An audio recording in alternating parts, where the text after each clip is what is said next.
남들이 보기에는 막장 같은 이야기라고 할 수 있을 만큼 저도 다이나믹한 경험을 여러 번 해왔어요. 그리고 그 모든 경험들은 전부 시어머니로부터 비롯된 것들이었습니다. 저는 어디 가서 해야 할 말은 하고 살기는 했지만 그렇다고 주변인들로부터 인생을 잘못 살았다는 평가를 받지는 않았어요. 오히려 정의롭고 쿨하다는 평가를 더 많이 받고 살아왔죠. 부모님께서도 저에게 사랑을 많이 주시고 항상 어디서든 당당하게 살아갈 수 있도록 자존감을 높여주셨기 때문에 어딜 가서도 저는 위축되지 않고 늘 당당하게 멋있게 살아왔다고 생각해요. 하지만 결혼하고 난 이후에 저의 자존감은 바닥까지 뚝뚝 떨어지고 말았습니다. 내가 왜 이렇게 살아야 하나? 내가 그동안 정말 잘못 산 걸까라는 생각을 하게 될 만큼 힘든 시간이었죠. 그 이야기를 한번 풀어가 보도록 할게요. 저는 서울 토박이입니다. 서울에서 태어나 초중고를 다 서울에서 나왔고 대학교부터 직장까지 전부 서울에서 보내고 있는 중이에요.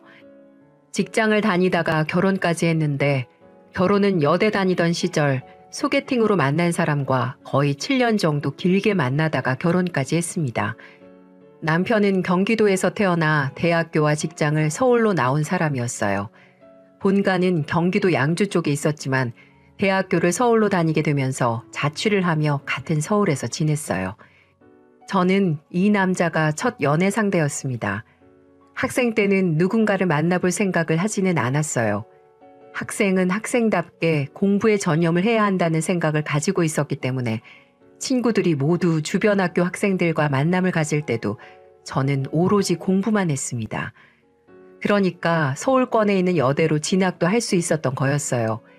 그리고는 대학교에 들어가서야 저는 처음으로 소개팅이라는 걸 해봤고 그곳에서 운명처럼 둘 다 서로를 마음에 들어 하면서 연애까지 이어질 수 있었어요.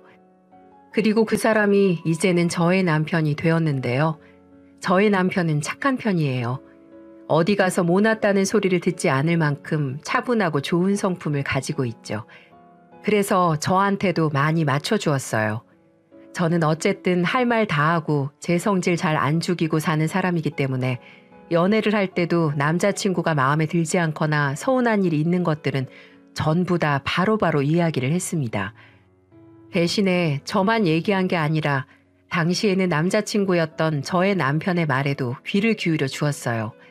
하지만 저도 인정하는 부분은 저보다는 남편이 훨씬 더 많이 저에게 맞춰주었고 저의 남편은 제가 물 먹고 싶다는 소리만 해도 뭘 하다 말고 바로바로 물을 떠다주는 자상한 사람이었습니다. 그렇다고 제가 남편을 부려먹은 건 아니었어요. 저도 제 할 도리를 다하며 최선을 다해 남편을 사랑했었어요. 그랬으니까 7년의 연애를 했고 결혼까지 했겠죠. 그 사이에 헤어진 적도 없을 만큼 우리 사이는 좋았어요. 하지만 결혼을 약속하고 준비하는 과정에서 헤어질 뻔한 사건을 겪게 되었습니다. 문제는 남편이 아닌 시댁이었어요. 정확하게 이야기하면 시모 때문이었습니다. 처음에 양가가 만나는 자리에서부터 모든 사건이 시작되었어요. 저희 둘은 연애를 오래 했기 때문에 이미 양쪽 집안에서도 서로를 어느 정도는 잘 알고 있었습니다. 특히나 저는 서울에서 따로 자취를 하지 않고 부모님과 쭉 같이 살았기 때문에 저의 남편은 자주 저희 집에 놀러와서 더 잘 알고 계셨었어요. 또 저도 경기도에 있는 남편의 본가로 연애 시절 종종 갔었기 때문에 익숙한 얼굴들이었죠. 단지 저희 각자의 부모님들만 서로의 얼굴들을 처음 보는 자리였어요. 거기에서 저희 부모님은 시모에게 큰 모욕을 겪어야만 했어요. 사실 저희 집은 그렇게 잘 사는 집은 아니었습니다. 아버지는 세탁소를 운영하셨고 엄마는 초등학교 앞에서 떡볶이 장사를 하셨었어요. 두 분 다 넉넉하게 버는 형편은 아니었지만 그래도 초등학교 앞에서 꽤나 인기 있는 떡볶이집이었고 세탁소를 한 자리에서 오랫동안 운영을 하셨기 때문에 단골 손님들이 많이 있어 부족하게 산 편도 아니었습니다. 하지만 저희 부모님의 직업이 부동산을 운영하고 있는 시댁에서 봤을 때는 한참 부족한 것처럼 느껴지는 듯 했습니다. 시어머니는 저희 친정 부모님을 처음 뵙는 자리에서 그걸 노골적으로 드러내셨어요. 세탁소에 떡볶이집이면 사는데 어렵진 않았어요? 겨우 옷 몇 벌 빨아주고 애들 입에 떡볶이로 풀칠해주는 정도면 좀 어려웠을 것 같은데. 우리 쪽에서 요구하면 혼수는 필요한 대로 할 수 있는 거 맞죠? 너무나도 무례한 이야기에 저는 화가 났어요. 솔직히 말해서 그전에도 한 번씩 남편의 본가로 내려가 시어머니를 뵐 때면 제가 마음에 들지 않는다는 걸 은연중에 나타내고 있었거든요. 하지만 그때는 이렇게까지 노골적으로 말하지는 않았었는데 저희 부모님을 처음 뵌 자리에서 그렇게 말씀을 하시니까 당황스러우면서도 화가 났습니다. 그리고 왜 우리 부모님이 이런 모욕을 당해야 하는 건가 속상하기도 했어요. 그래서 저도 참지 않고 그 자리에서 반박을 해주었습니다. 어머니, 그럼요.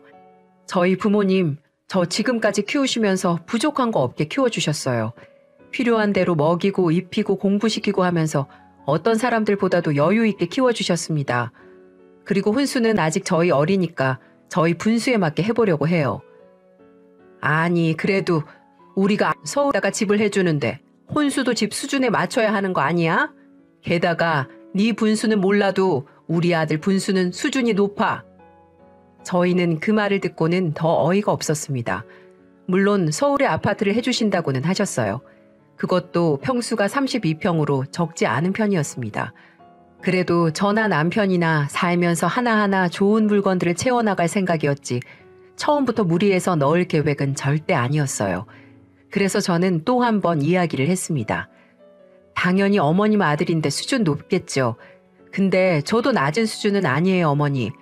저희 부모님 지금까지 세탁소랑 분식집 운영하시면서 저 훌륭하게 키워주셨고 그 덕에 분수에 넘칠 만큼 고급스럽게 살았어요. 그러니까 혼수도 잘해볼 테니 그건 걱정하지 말아주세요. 저희는 그냥 저희 나이답게 소소하게 살림 시작하고 싶은 거니까요.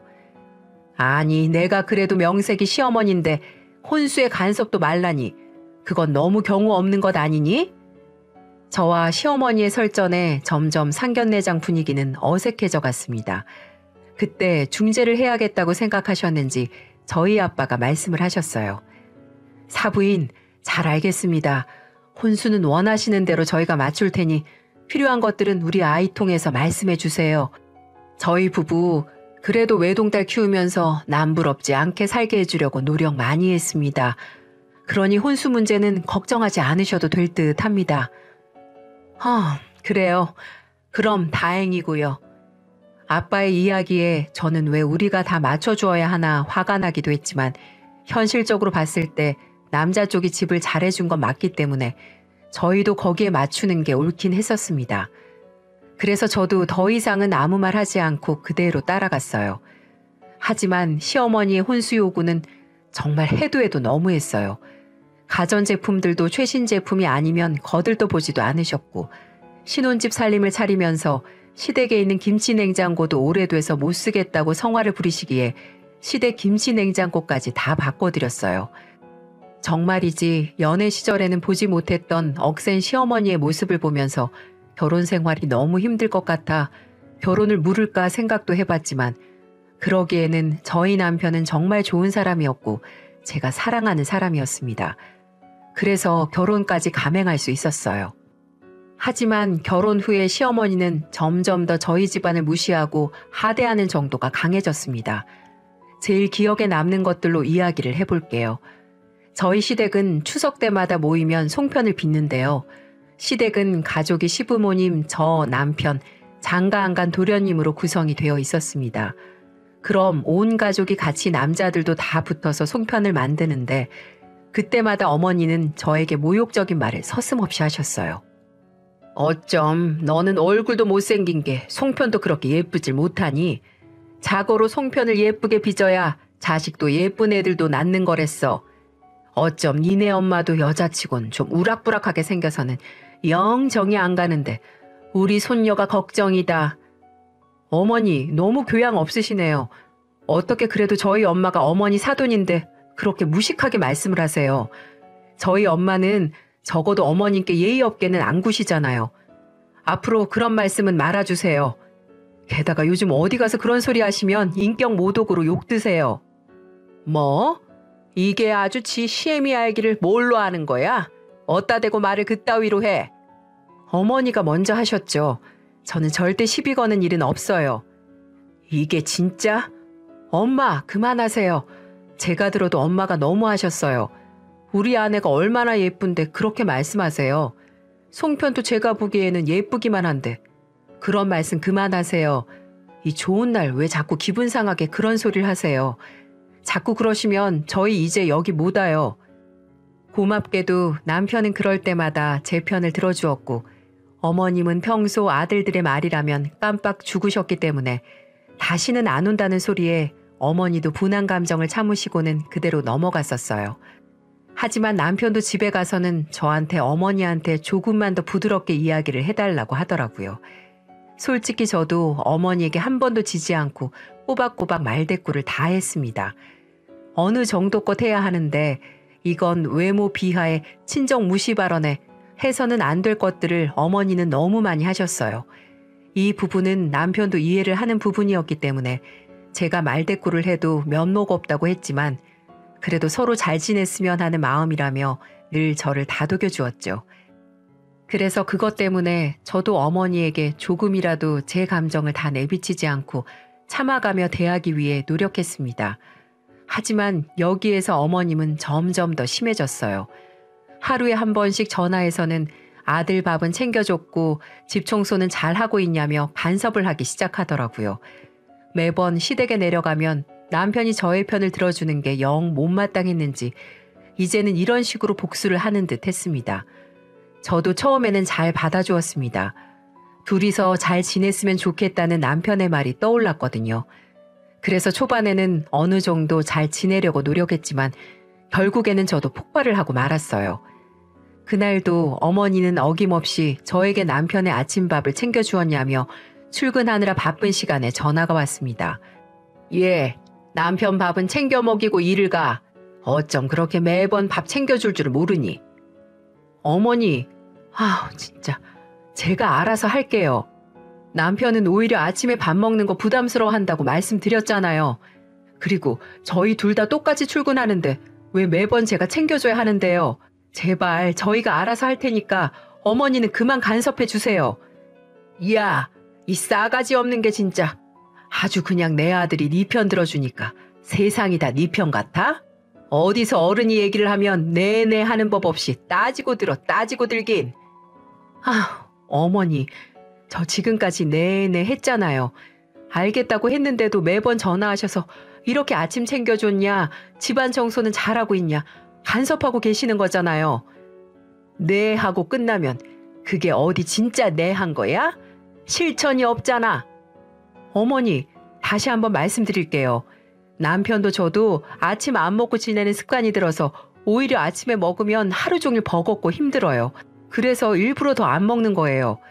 그리고 청소도 저나 남편이 같이 알아서 잘하고 있으니까 걱정하지 않으셔도 되고요. 저희 어떻게 사는지 궁금하시면 한 번씩 오셔서 보셔도 돼요. 저의 똑 부러지는 소리에 어머니는 할 말이 없었는지 대답도 없이 전화를 끊어버리셨습니다. 아침부터 한바탕 하고 나니 정말 출근하기도 전에 진이 다 빠져버리더라고요. 그렇게 점점 시어머니와의 사이는 안 좋아져만 갔어요. 하지만 한쪽에서만 무조건 노력을 한다고 해서 좋아질 사이도 아니었고 그렇게 되면 언젠가는 지쳐 나가 떨어질 거라는 걸 알았기 때문에 저도 무조건 참을 생각은 조금도 없었어요. 그러다가 결정적으로 어머니의 만행이 저에게 닥치게 되었어요. 남편에게는 아직 장가를 가지 않은 남동생이 한 명 있었습니다. 저에게는 도련님이죠. 도련님은 오랫동안 연애를 하지 않다가 정말 마음에 드는 사람이 생겼는지 만난 지 6개월 만에 결혼을 하겠다며 시댁으로 데리고 왔어요. 명절에 모인 자리에서 갑작스럽게 여자를 데리고 와서 저희 모든 가족들이 다 당황을 했었습니다. 하지만 시어머니는 그 여자의 집안을 듣고는 정말 좋아하시며 저에게는 보여주지 않으셨던 극진한 대접을 하시더라고요. 그 여자는 부모님이 사업체를 운영하고 있었는데 규모도 적지 않아 집안이 꽤나 잘 사는 집안 같았습니다. 이미 그 여자의 옷에서부터 명품이 발라져 있었으니 집안 수준은 애써서 알려고 하지 않아도 알아지는 정도였어요. 시어머니는 어떻게든 그 여자와 도련님을 결혼시키고 싶어서 안달이 난 듯 했어요. 그래서 그 명절에 한 번 본 이후로 상견례까지 속사포로 진행하여 결혼식을 추진해 나갔습니다. 하지만 문제는 그 집안에서 결혼 전에 요구하는 것들이 좀 컸다는 거였어요. 그 집에서는 혼수를 최고의 것들로 해서 보낼 예정이니 집을 큰 것으로 하라고 요구를 했죠. 신혼집도 서울 노른자 땅에 있는 좋은 아파트를 말하고 있었고요. 시어머니는 어떻게든 아파트를 구하려고 애를 썼습니다. 하지만 부동산이라도 양주 시골 동네의 작은 곳이었기 때문에 저희 시댁은 그 정도의 재력은 되지 않았었어요. 그래서 온갖 대출을 다 받아내고 돈을 여기저기에서 끌어모아도 부족했죠. 그때 저희한테도 거금을 보태라고 말씀을 하시더라고요.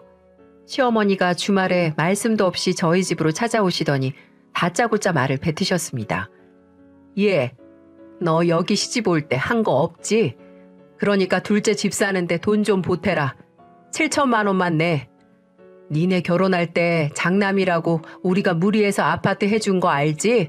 근데 지금 우리 사정이 안 좋아져서 그러니 니네가 도와야겠다. 어머니, 제가 왜 시집 올 때 한 게 없어요? 지금 어머니 앉아 계시는 소파도 다 제 돈으로 해온 건데, 그리고 어머님 아파트 해주실 때 대출 껴서 주셨잖아요. 그건 저희가 갚아드리고 있고요. 그리고 돈 7천이 작은 돈이 아닌데 그걸 당장 내놓으라뇨. 저 할 만큼 했고 아직 저희 재산도 못 모았어요.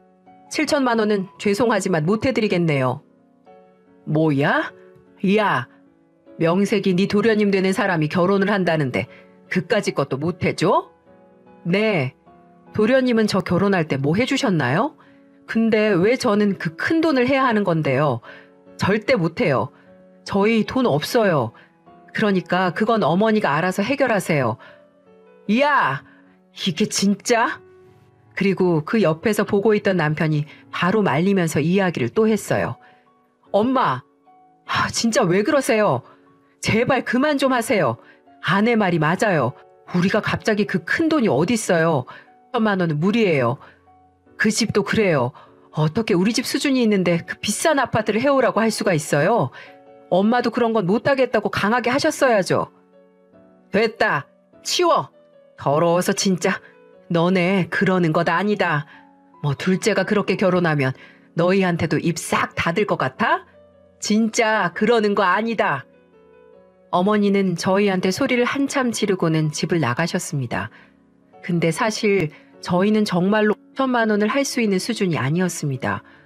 도련님이 미운 건 아니었지만 저희 분수에 맞지 않았어요. 게다가 무엇보다 어머님 때문에라도 하고 싶지도 않았고요. 그래도 가족이기 때문에 1천만 원까지는 어떻게든 구해서 해보려고 했어요. 그것도 적은 돈은 아니잖아요. 근데 그건 어머님이 받기 싫다고 하셨으니 저희도 어머님이 아파트를 장만할 때는 따로 돕지 않았습니다. 나중에 도련님께만 따로 찾아가서 결혼 축하드린다고 하고 결혼 자금으로 보태서 쓰시라고 1천만 원을 드리기는 했어요. 그만큼만 해도 가족으로서의 도리는 다 했다고 생각을 했습니다. 하지만 어머님은 그날 이후로 단단히 삐지셔서는 저에게 말도 섞지 않으셨어요. 오히려 저를 더 무시하고 하대하는 게 심해졌죠.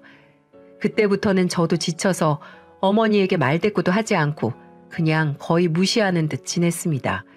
오히려 그렇게 마음을 놓아버리니까 더 편하더라고요. 저는 앞으로도 그냥 한 귀로 듣고 한 귀로 흘리며 살려고 생각을 했습니다. 하지만 이번에도 어머님이 도와주지 않으시더라고요. 저는 아주 큰 결심을 하게 되는 경험까지 하고 나서야 시어머니와의 연을 끊어버릴 수 있었습니다.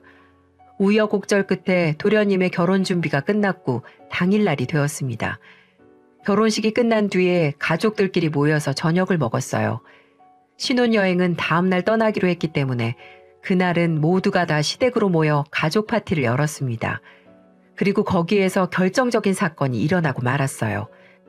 계속해서 저를 무시하는 말을 서슴없이 하시던 어머님은 한창 술을 마시고 나서 흥이 오르고 있는 분위기에서 말없이 빈 음식만 채워서 가져다 놓는 저에게 갑작스럽게 노래를 시키셨습니다.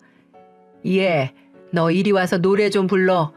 둘째 결혼할 때 한 게 없으면 이런 거라도 해야 하지 않겠니? 네 분수에 맞게 노래 불러봐. 저는 너무나도 어이가 없었습니다. 게다가 우리의 가족이 된 동서까지 있는 자리에서 그렇게까지 말씀을 하시니 정말 서러움이 북받쳐 올라왔죠. 그래서 저는 보란 듯이 큰 소리로 노래를 불렀습니다. 뭘 불렀냐고요? 소주병에 숟가락 꽂아 넣고는 칠갑산을 큰 소리로 불렀습니다. 공반매는 한악내야. 제가 그 소리를 거의 울부짖는 흉내를 내며 서글프게 부르니 시어머니의 표정이 점점 울그락불그락해지기 시작했습니다. 제가 멈추지 않고 계속해서 부르는 걸 보다가 어머니는 완전히 열이 받았는지 순식간에 저에게 오셔서는 따귀를 때리셨어요. 아! 야, 이년아, 네가 지금 칠갑산을 부르고 있어? 너 어디 팔려왔냐? 팔려왔어? 헛다 대고 이딴 짓을 하고 있어. 팔려왔음 억울하지도 않죠. 나는 할 거 다 하고 내 돈 다 쓰고서 이 집에 시집 왔는데 대우도 못 받고 살고 있는 게 얼마나 억울한지 아세요? 그럼 돈 많은 부모 만나지 그랬어.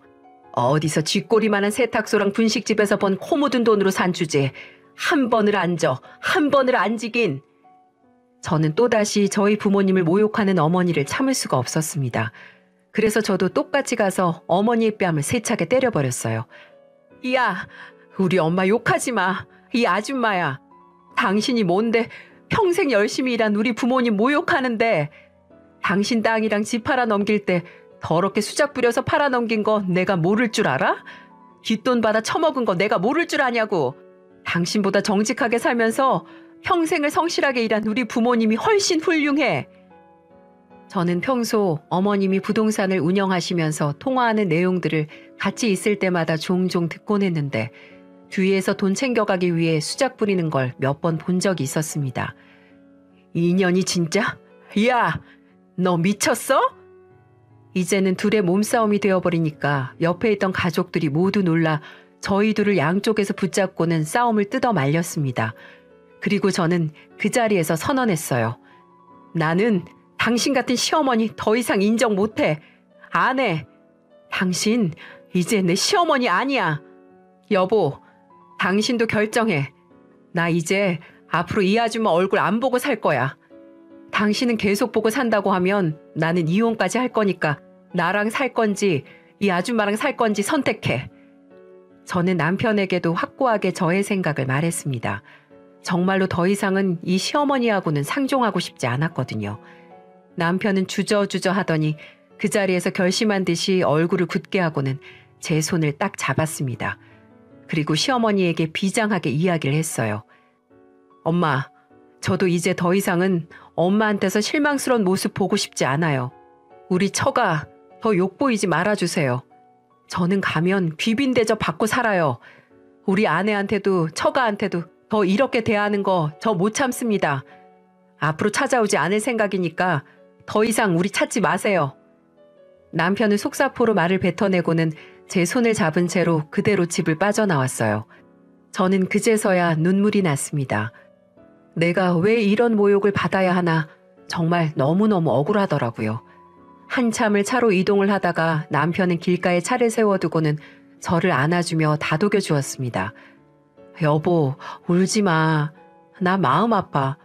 내가 미안해. 우리 엄마가 못나서 정말 미안해. 이제 이런 일 없을 거야.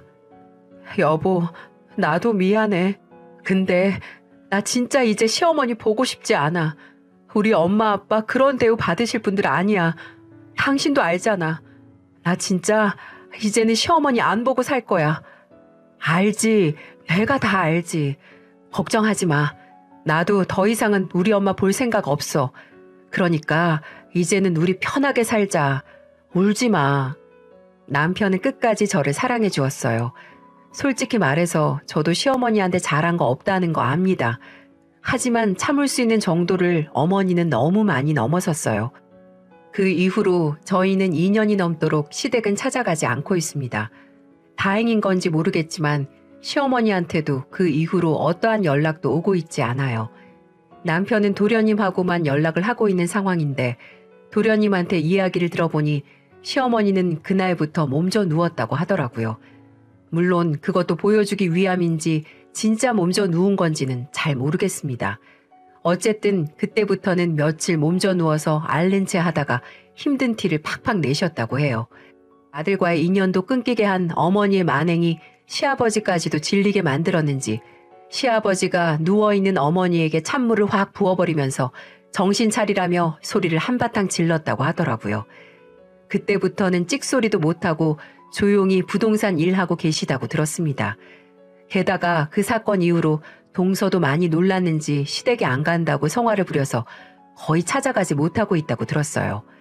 시어머니는 결국에는 모든 며느리를 다 잃은 셈이 되었어요. 솔직히 질려버리게 본인이 행동하긴 했습니다. 저도 아직까지도 시어머니와 풀 생각은 없어요. 하지만 남편을 낳아주신 부모님인데 언제까지 이렇게 무시할 수는 없다는 마음이 한켠으로 들기는 하지만 남편도 저도 지금은 이 상태가 편해서 그대로 지내고 있네요. 게다가 지금은 저의 뱃속에는 작은 천사도 찾아와 태교에 전념을 하고 있는 상황이에요. 우리 아이에게 예쁜 것만 보여주고 좋은 것만 해주고 싶기 때문에 어차피 시댁에는 갈 수도 없습니다. 나중에 시아버지만 따로 찾아가서 아이에 대해 말씀드릴 예정이에요. 여러분도 아직도 시댁에서 갑질하고 있는데 참고 사는 분들 계시다면 그러지 마세요. 평생 힘들어질 수 있으니까요. 저는 잘 싸웠다고 생각합니다. 지금은 우리 남편과 앞으로 태어날 우리 아이에게 집중하면서 살고 있어요. 얼마나 평온한지 몰라요. 여러분도 참고만 살지 마시길 바랄게요. 긴 사연 같이 들어주셔서